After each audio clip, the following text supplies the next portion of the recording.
আমি বললাম, ও আল্লাহ, আমি কষ্ট পাচ্ছি।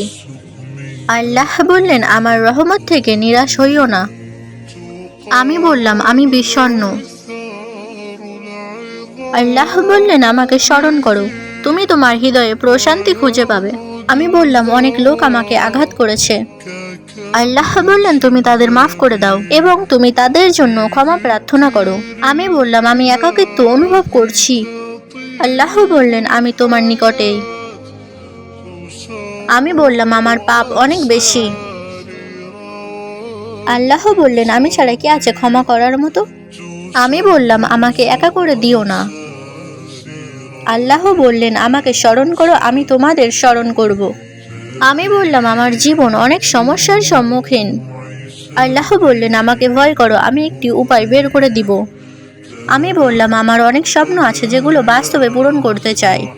আল্লাহ বললেন, আমাকে ডাকো, আমি সাড়া দিব।